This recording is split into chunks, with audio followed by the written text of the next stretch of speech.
Avant que nous ne puissions nous lever pour la prière, je voudrais encore lire un court psaume. Voici ce que le psalmiste dit dans le psaume 130. Psaume 130, verset 1. Des profondeurs de l'abîme, je t'invoque, Seigneur. Verset 2. Seigneur, écoute ma voix. Que tes oreilles soient attentives à mes supplications. Si tu gardais le souvenir des péchés, ô Seigneur, qui pourrait subsister devant toi? Mais le pardon est auprès de toi, afin que l'on te craigne. Verset 5. J'espère dans le Seigneur, mon âme espère, et j'attends sa parole. Mon âme compte sur le Tout-Puissant, plus que les gardes ne comptent sur le matin. Plus que les gardes ne comptent sur le matin. Israël espère dans le Seigneur, car la miséricorde est auprès du Seigneur et la délivrance est auprès de lui en abondance. Et il rachètera Israël de tous ses péchés. Il le fera aussi pour nous, bien-aimés frères et sœurs. Nous le croyons de tout notre cœur. Et c'est pourquoi nous voulons regarder vers lui. Il reprend le verset 3. Si tu gardais le souvenir des péchés, ô Seigneur, qui pourraient subsister devant toi. Je crois qu'il n'y a personne parmi nous qui se sente si juste qu'il n'ait pas de péché, pas de faute. Mais nous voulons tous venir à lui tel que nous sommes. Moi, toi, nous tous, nous voulons lui offrir l'honneur, lui donner l'honneur, la louange et lui demander de continuer à nous parler par sa précieuse et sainte parole. Avant que le frère Franck ne s'avance, levons-nous et prions ensemble. Fidèle Dieu, nous te remercions du profond de notre cœur. Seigneur, tu vois notre désir, tu connais notre désir, tu vois et tu sais comment nous pensons. Seigneur, ôte de nous, oui, tout ce qui est tiède et lourd. Donne-nous ton bon Saint-Esprit. Donne-nous un feu dans nos cœurs. Qu'il brûle pour toi, ô Seigneur. Que nous puissions te louer, ô Dieu. Que nous puissions aussi t'adorer de manière juste, ô Seigneur. Seigneur, nous avons chanté ces glorieux cantiques. Nous te prions de nous faire grâce. Seigneur, rapproche-nous de ton cœur.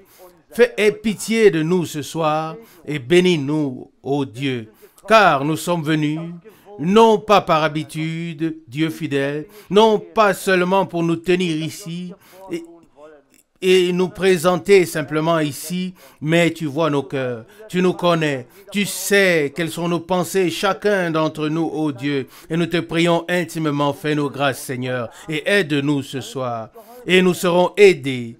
Bénis-nous et nous serons bénis. Seigneur, tu connais nos cœurs. Peut-être avons-nous de la joie, peut-être avons-nous de la souffrance. Tu connais tout, Seigneur, l'état de chaque cœur. Mais tu es capable, Seigneur, de nous donner ou de donner à nos cœurs ce dont ils ont besoin. C'est pourquoi nous levons les yeux vers toi et nous te prions d'ôter tout ce qui te fait obstacle dans ma vie et dans nos vies à tous, Seigneur. Sois proche de nous maintenant, Seigneur. Maintenant que nous écouterons ta précieuse et sainte parole, nous te le demandons. Bénis notre frère, Seigneur. Bénis tous, Seigneur, et ouvre nos cœurs pour que nous puissions recevoir ce que tu as à nous dire. Au nom de Jésus. Amen. Amen.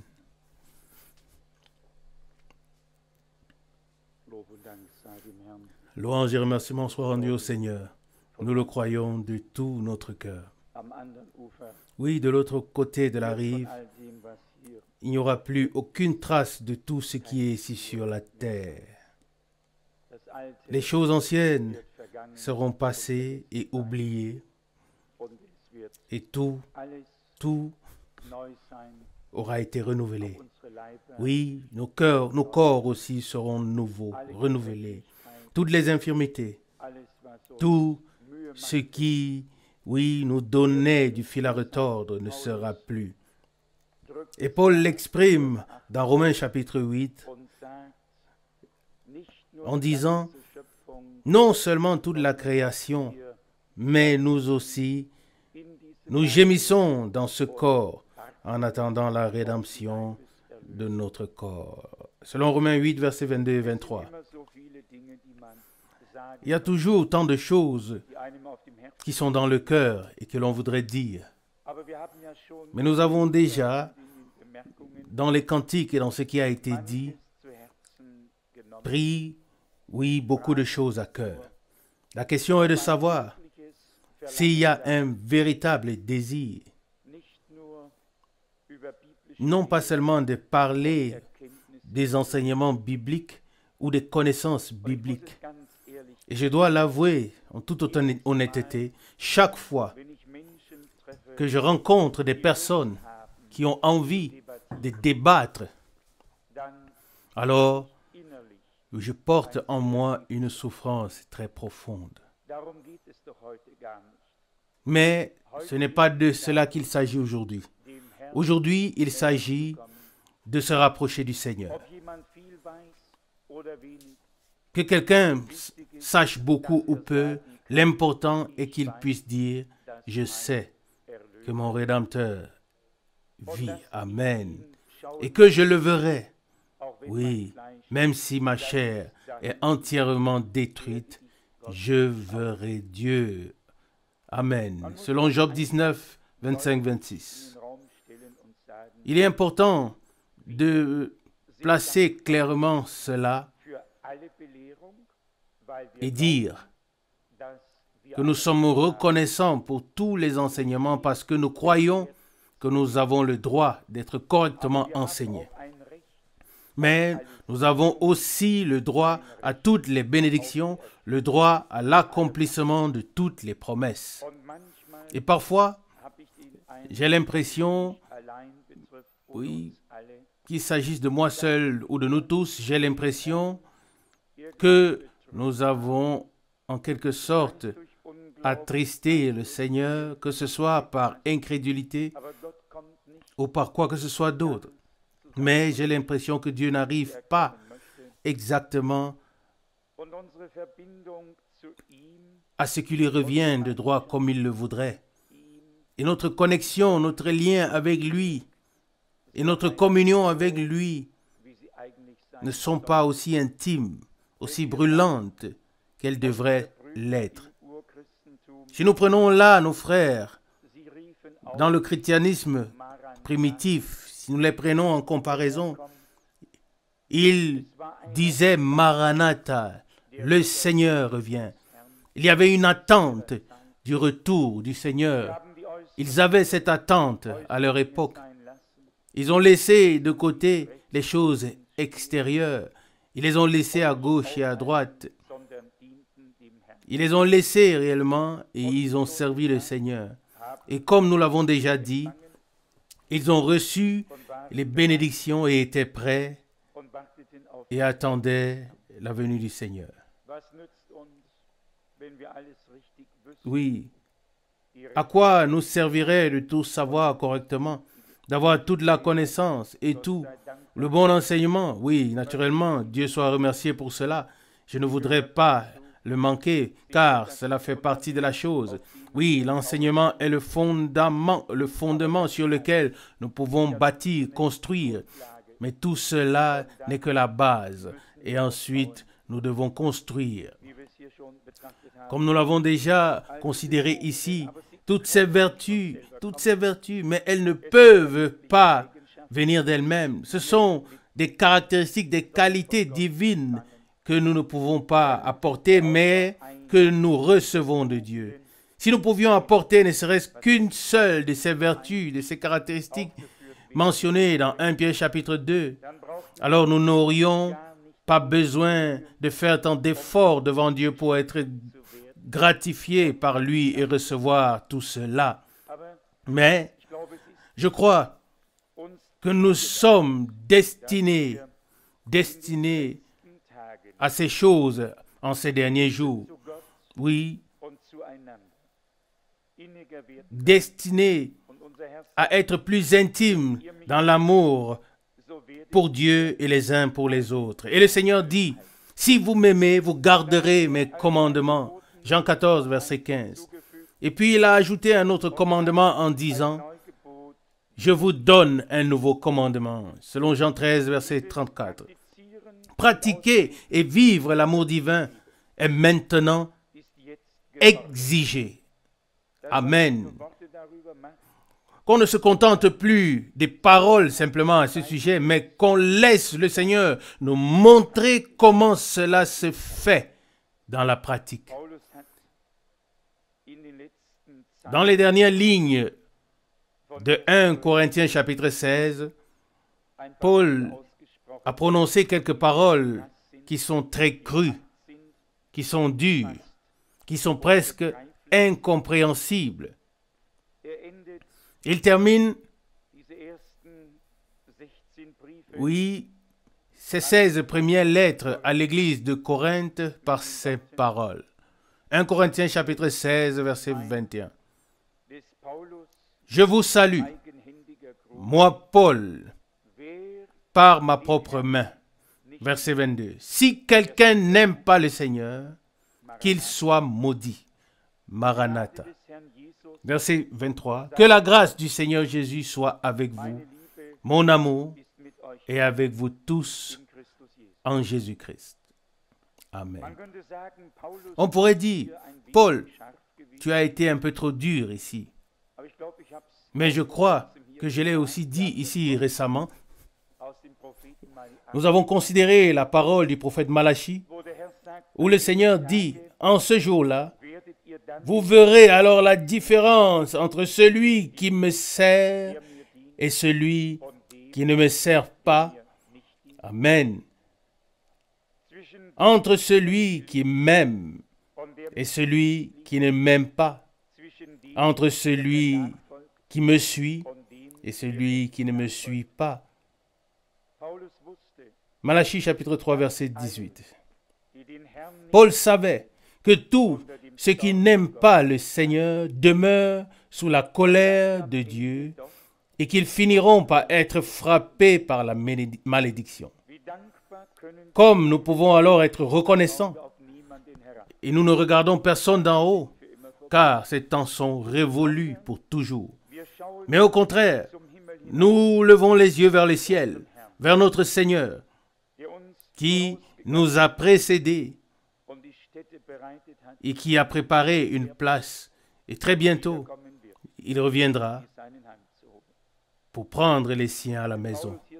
Et lorsque Paul dit ici, au verset 22, de 1 Corinthiens 16, « Si quelqu'un n'aime pas le Seigneur, qu'il soit maudit. » Ça, c'est une expression dure. Aimons-nous le Seigneur? Aimes-tu le Seigneur? Est-ce que je l'aime? Qu'en est-il de nous aux yeux de Dieu? Pas seulement selon notre jugement. Oui, nous disons, Seigneur, je t'aime. Et nous suivons nos propres voies. Celui qui aime le Seigneur le servira. Il s'attachera à lui de tout son cœur. Il marchera docilement et de manière obéissante sur son chemin et se laissera bénir et utiliser par Dieu. Le verset 23, 1 Corinthiens 16, que la grâce du Seigneur Jésus soit avec vous. Et c'est ce que nous souhaitons tous, que la grâce soit avec nous. Dans le psaume 105, nous avons une comparaison de la voie que Dieu a suivie ou apprise avec le peuple d'Israël. Nous avons ici, en particulier dans ces deux psaumes, un registre des hauts et des bas avec et parmi le peuple de Dieu. Il est dit dans le psaume 105, à partir du verset 5, « Souvenez-vous de ces merveilles qu'il a faites, de ses miracles et des jugements de sa bouche. Vous, enfants d'Abraham, son serviteur, vous, fils de Jacob, ses élus. » Lorsque nous lisons ces paroles de cette manière, alors, oui, elles nous sont aussi rappelées. Et nous devons toujours nous souvenir de ce que Dieu a fait. Les voies de Dieu avec son peuple, oui, sont véritablement passées par des hauts et des bas. Mais particulièrement parce que Dieu, oui, mais parce que Dieu, précisément parce que Dieu a accordé tout son amour, sa grâce et son attention à ce peuple qu'il a, c'est pour cela qu'il s'est préoccupé de lui seul. Il n'a rien fait pour les Amoréens, les Jébusiens et tous ceux qui étaient autour, pour les 7 nations en particulier qui habitaient le pays de Canaan, car il n'avait aucun plan avec eux. Ces nations n'étaient pas dans son programme.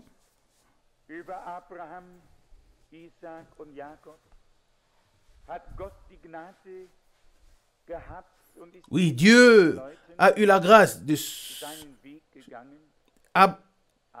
par grâce, Dieu s'est occupé d'Abraham, d'Isaac, de Jacob.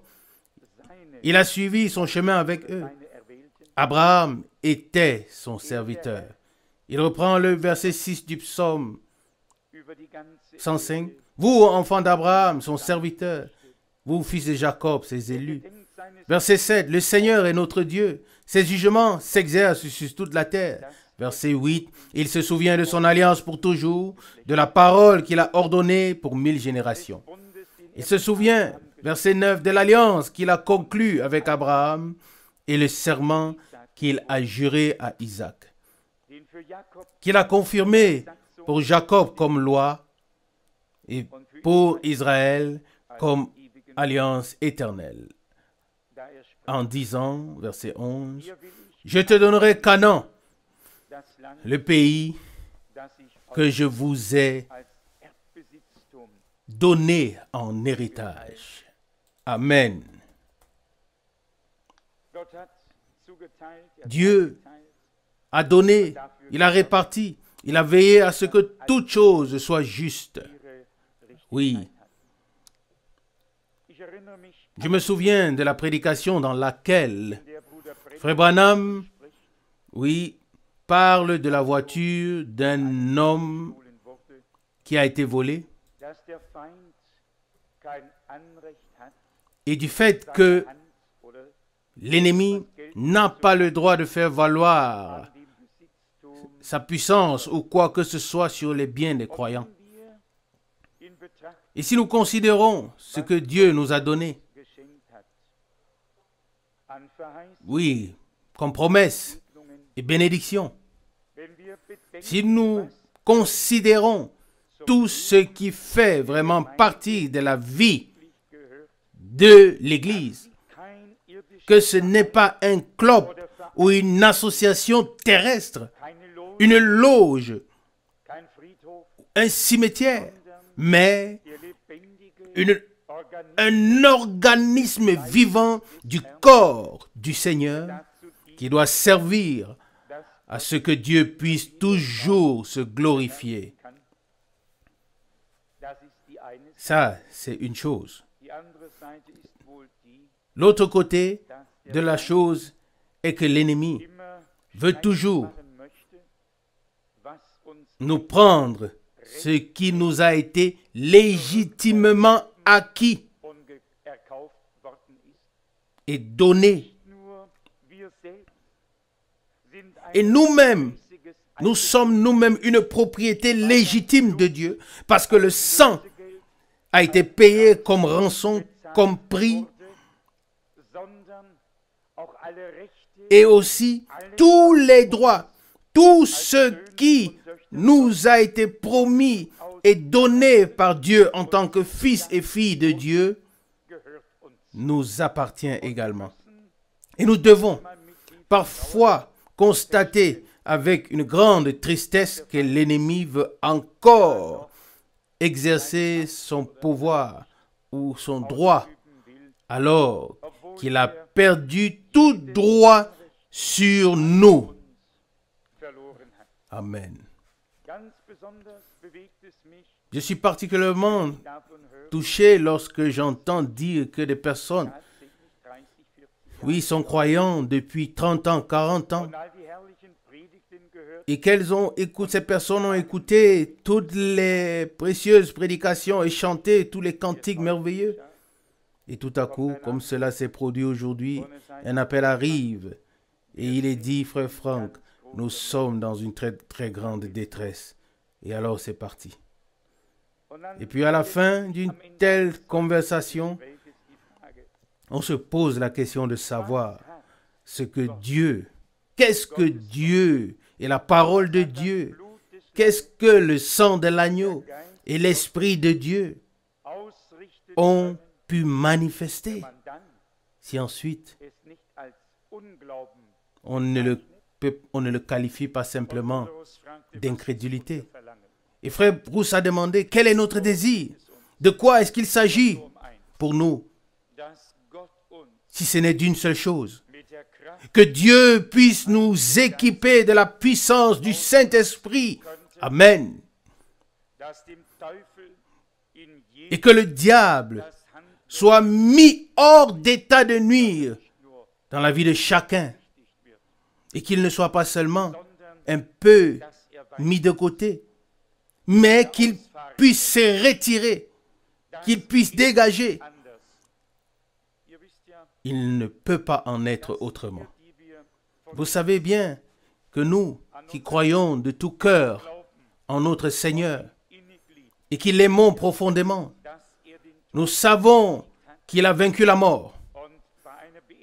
Et lors des enterrements, la chose est toujours exprimée et on dit, Seigneur, tu as vaincu la mort.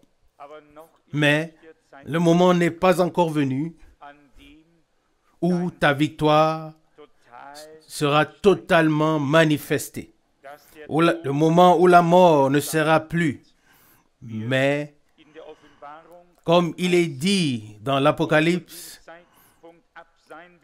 et là où il est parlé du moment où la cause de Dieu, l'œuvre de Dieu avec l'Église arrivera à son terme. Mais nous savons que la mort est une chose qui a perdu son droit sur nous. Amen. Mais pourtant, la mort a régné sur tous les prophètes, sur tous les apôtres, sur tous jusqu'à aujourd'hui. Et elle fait valoir, ou elle a fait valoir son droit. Nous savons une chose, c'est qu'au fond, un homme croyant ne meurt pas. Car c'est ce que notre Seigneur dit dans l'évangile de Jean au chapitre 11. En vérité, je te le dis, celui qui croit en moi vivra même s'il meurt. Amen. Et celui qui vit et qui croit en moi ne mourra plus jamais. Selon Jean chapitre 11, versets 25 et 26. Les croyants rentrent seulement à la maison. Ils ne meurent pas. La mort ne les engloutit pas. La mort a été engloutie pour eux. La mort est pour eux la porte, l'entrée du temps, le passage du temps à l'éternité. Mais pourtant, tout se rebelle en nous, tout se bouge en nous parce que nous avons été destinés à la vie éternelle en tant que des fils et filles de Dieu. Et nous savons que la mort règne injustement sur nous. Alléluia. Le péché, la maladie, les liens, la possession et tout ce qui s'ensuit, toutes ces choses règnent sur nous sans droit, indignement.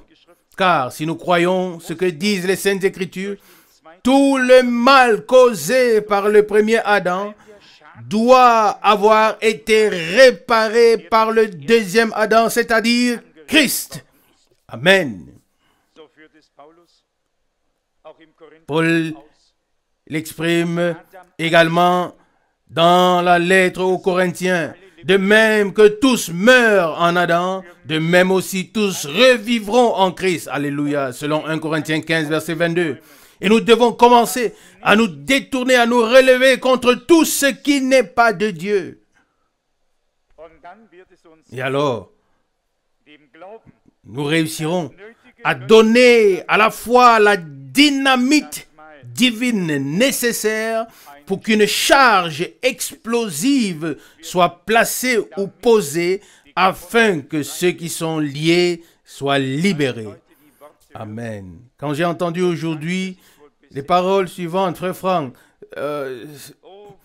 c'est une possession, et ainsi de suite, et ainsi de suite. Oh! Alors on a le cœur déchiré. Notre Seigneur avait un ministère.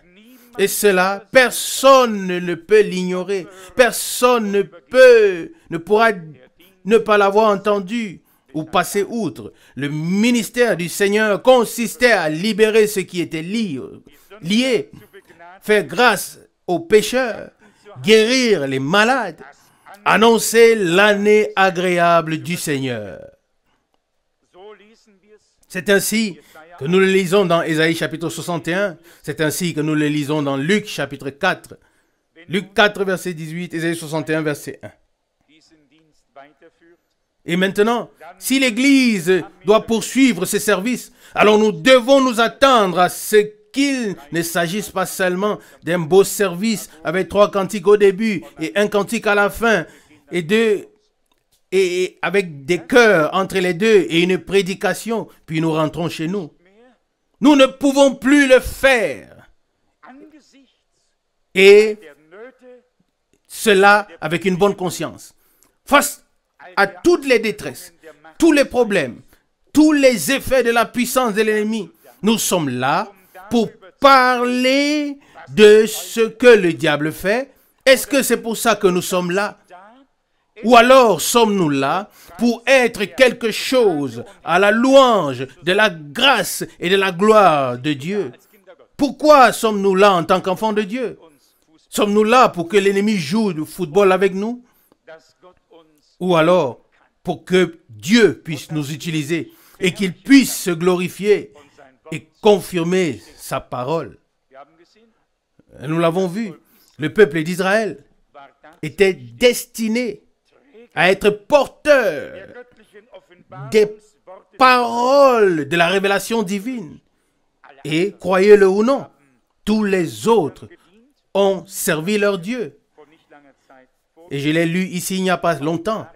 Même Tara et Nacor, et tous, le père et frère d'Abraham, ils ont aussi servi des dieux étrangers. Et Abraham aussi, jusqu'à là, a servi des dieux étrangers. Mais, lorsque le Dieu vivant lui est apparu, alors tout était terminé. Gloire à Dieu.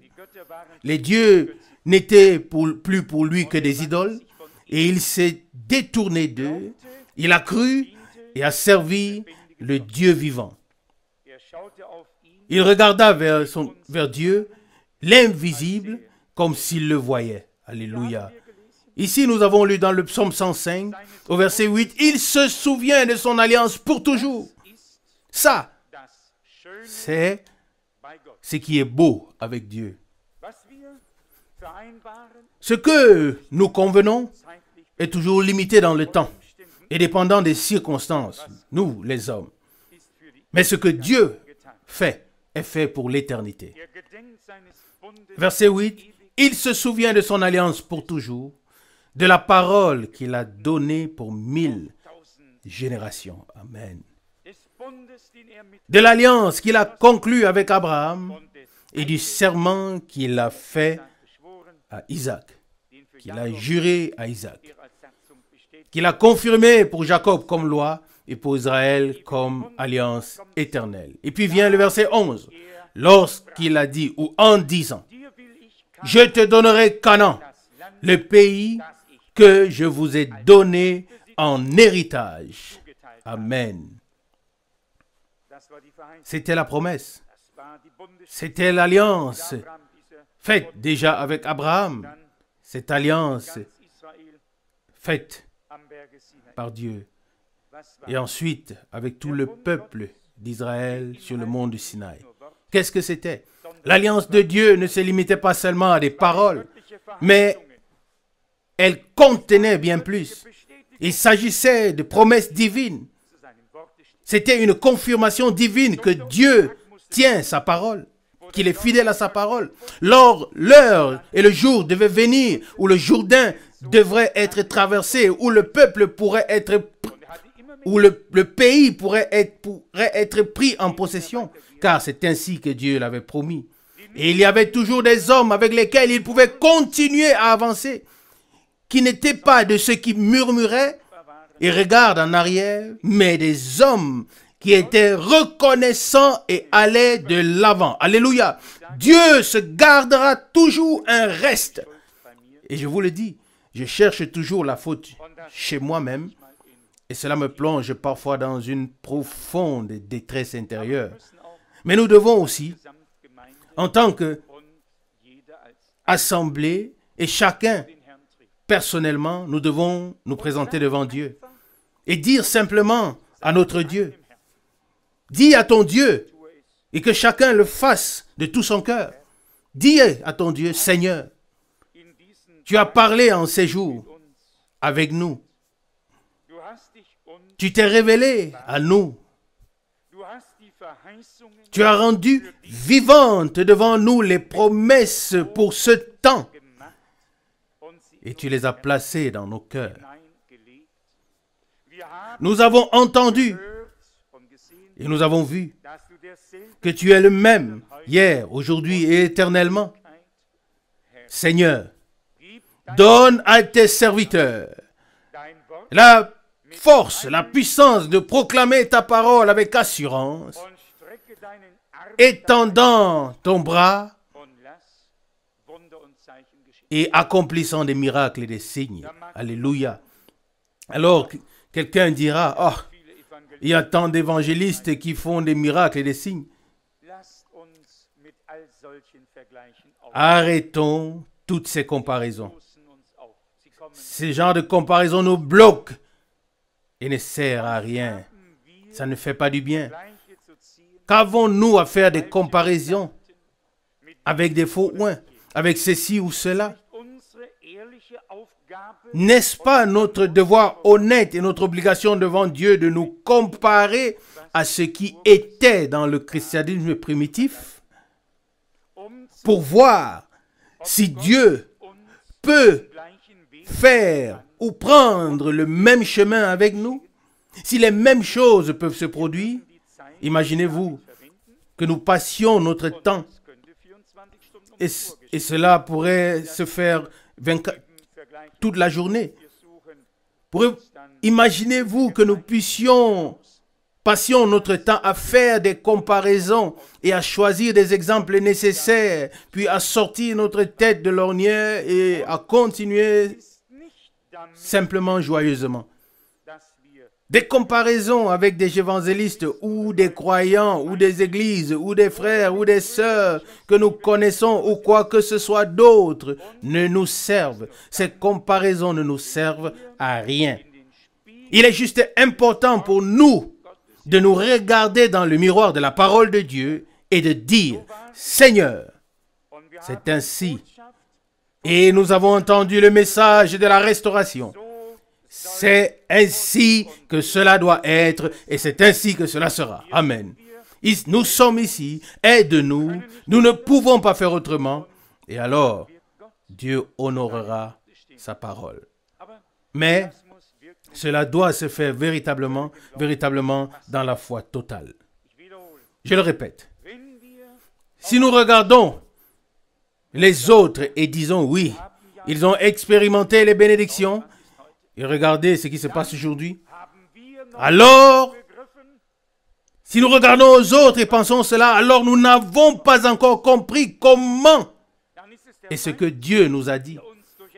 Alors là, c'est l'ennemi qui, par des manœuvres de diversion, veut nous détourner de notre propre état pathétique et de nos limites.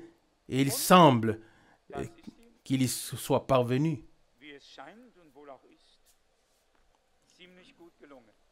Mais cela ne peut plus durer. Quelque chose doit s'élever en nous. Quelque chose que nous ne pouvons plus retenir. Et nous disons, je suis à toi, ô Seigneur. J'ai entendu ta parole et ton amour habite en moi. L'amour pour Dieu, l'amour pour sa parole, l'amour les uns pour les autres, l'amour divin dans lequel nous sommes plongés, immergés, doit être agissant. Et aussi tous les dons de l'Esprit doivent aussi trouver leur place dans l'Église. Dieu a tout mis cela dans l'Église et Frère Branham a dit simplement, je peux vous montrer où Dieu a promis et où il l'a donné. Mais vous maintenant, vous pouvez aussi me montrer alors où est-ce qu'il a annulé la promesse et où il l'a retirée. Et cela n'existe pas. Alors, je ne veux pas que nous ayons une considération comme des incrédules ou comme des hommes de petite foi, mais que nous puissions simplement dire, Seigneur, nous ne sommes que des hommes, nous ne pouvons pas nous aider nous-mêmes ou aider les autres, mais nous voulons que tu puisses nous aider, que tu viennes à ce qui te revient de droit. Et cela, tous les démons de la maladie, toutes les puissances des ténèbres, le diable doit le prendre en connaissance un jour et savoir que nous parlons au nom du Seigneur et que la parole de Dieu a force de loi et d'obligation pour lui aussi et qu'il doit se plier à la parole de Dieu au nom de Jésus-Christ de Nazareth. Amen. Ça ne peut pas être autrement. Il est impossible de continuer ainsi. Nous ne savons pas exactement quel chemin Dieu poursuit avec nous. Mais nous savons une chose. Ça doit être un chemin biblique. Sans si ni mais, sans excuse, à gauche ou à droite. Nous nous plions à ce devoir divin. Et nous disons, Seigneur, nous ne sommes pas encore ce que nous devons être, ni ce que nous étions autrefois. Mais nous sommes prêts à te croire, à te servir, à t'obéir et à t'aimer. Nous sommes prêts à nous mettre à ton service. Prends-nous, fais avec nous et par nous ce que tu as promis. Et je ne pense pas qu'il soit nécessaire de mentionner que quelqu'un, oui, en cela cherche sa propre gloire. Il faudra que cette personne soit un peu stupide. Car qui d'entre nous n'aurait pas reconnu depuis longtemps à quel point nous sommes pitoyables, quel tas de misère nous représentons, à quel point chacun de nous est impuissant, sans force, sans espoir. Il n'y a plus personne qui pourrait arracher des arbres, spirituellement parlant, pour accomplir des œuvres. Mais nous avons un Dieu dans le ciel. Nous avons un Seigneur assis à la droite de la majesté divine qui attend que tous ses ennemis soient placés sur son marchepied. Oui, la terre est son marchepied et le ciel est son trône. Telle est la grandeur de Dieu. Il s'étend du ciel jusqu'à la terre. Oui, c'est écrit comme ça, que le ciel est mon trône et la terre mon marchepied, selon Ésaïe 66, verset 1. C'est pourquoi Dieu n'est pas seulement au ciel. Dieu est sur la terre. Dieu est présent. Et lorsque la foi devient une foi vivante, alors Dieu vient à ce qui lui revient. Et si tous les ennemis doivent être placés sur son marchepied, ce n'est pas seulement au ciel, car la terre est son marchepied. C'est ici, sur cette terre, que Satan a plongé les hommes dans le malheur. C'est ici, sur cette terre, que le Seigneur a payé le prix par son sang et qu'il a pris sur lui la malédiction. C'est ici, sur cette terre, que doit se manifester la victoire de Dieu qui s'est accomplie à la croix de Golgotha. Il ne peut pas en être autrement. Il doit en être ainsi et il en sera ainsi avec l'aide et par la grâce de notre Seigneur, de notre Dieu. Amen. Levons-nous pour la prière. Dieu fidèle, nous te remercions de tout cœur pour les puissantes paroles de ce soir. Et nous reconnaissons, Seigneur, que nous ne sommes rien devant toi et que nous ne pouvons rien, Seigneur, mais toi, tu peux tout. Et nous venons à toi tel que nous sommes. Nous ne pouvons rien prendre de nous-mêmes, Seigneur. Nous ne pouvons pas nous rendre meilleurs. Mais regarde vers nous en grâce. Accepte-nous, ô Seigneur. Rapproche-nous de toi, Seigneur. Près de toi, Seigneur. Surtout moi. Aie pitié de moi, ô Seigneur. Je te le demande au nom de Jésus. Amen. Les frères Franck prient. Père Céleste, de tout mon cœur, je te remercie pour ta sainte présente, pour ta sainte parole, pour ton saint sang, pour ton Saint-Esprit. Et ensemble, nous te prions, viens à ce qui te revient de droit dans nos vies et au milieu de nous. Alléluia. Fais-nous voir de nos propres yeux que tu reviens dans ton Église et que tu te révèles, que tu confirmes ta parole, que tu sauves les pécheurs, que tu guéris les malades, que tu délivres les enchaînés ou liés, que la parole de la croix devienne une puissance divine pour tous ceux qui croient. Alléluia. Seigneur, nous te disons merci au nom de Jésus. Amen.